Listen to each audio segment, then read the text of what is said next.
Hi வணக்கம் viewers. இந்த பிறந்தநாள் காடும் அனைவருக்கும் என்னுடைய பிறந்தநாள் வாழ்த்துக்கள். கொள்ளு கடையில் கடைய போகிறோம் பாருங்கள். 200 கிராம் கொள்ளு எடுத்துருக்கேன். எடுத்து நல்லா கழுவி அலசிட்டு குக்கரில் 8 விசில் வச்சு வேக வச்சுக்கணும்.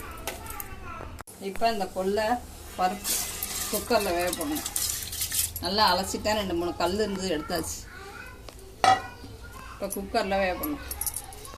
இப்போ அந்த கொள்ளு கடைஞ்சலுக்கு தேவையான பொருட்கள்: பூண்டு ஒரு 15 பல், பச்சை மிளகா, தக்காளி 3 தக்காளி வெட்டினது, சின்ன வெங்காயம், ஜீரகம், இதெல்லாம் போட்டு எண்ணெய் சட்டியில் வறுத்துக்கணும்.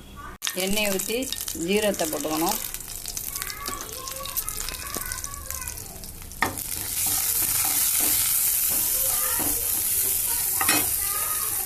அடுத்து பச்சை மிளகா, அடுத்து பூண்டு,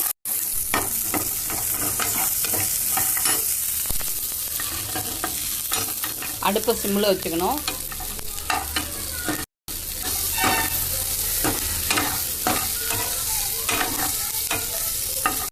வெங்காயத்தை நல்லா வதக்கிக்கணும்.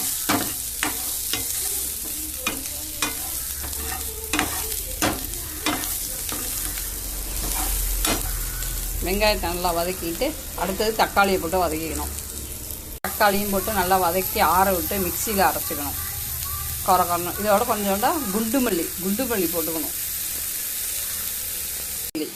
கொஞ்சோண்டு 1 ஸ்பூன் போட்டு நல்லா வதக்கிக்கணும். வதக்கினது எல்லாத்தையும் மிக்சியில் போட்டாச்சு. பருப்பு நல்லா வெந்து மலர்ந்துருக்கு. இப்போ எடுத்து இதில் கொட்டி அரைக்கணும். தேவையான அளவு உப்பு போட்டு. பருப்பு நல்லா இருந்திருக்கு பாருங்கள்.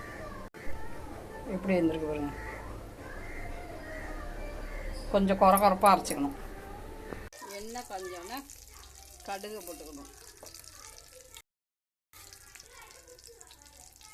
கடுகு வெடிச்சோன்னா இப்போ கருவேப்பிலை போட்டுக்கணும். மிக்சியில் அரைச்ச கொள்ளு எல்லாத்தையும் அரைச்சது கொள்ளு இப்போ அதில் ஊற்றணும். ஊற்றி தண்ணியாக வேணாலும் கற்றுக்கலாம், திக்காக வேணாலும் எடுத்துக்கலாம்.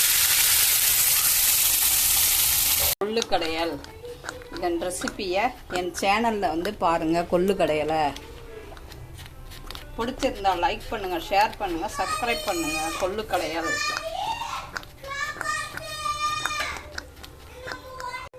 இது திக்காக அப்படியே சாதத்துக்கு போட்டு சாப்பிட்ணுங்க.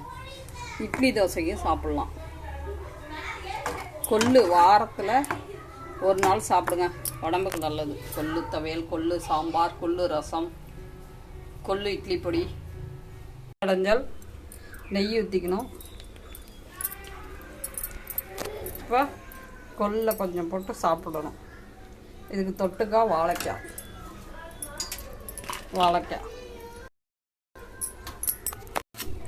கொள்ளு கடைஞ்சல் நெய் ஊற்றிட்டு வாழைக்காய் இதை பெசரி சாப்பிடணும். கொள்ளு கடைஞ்சல்.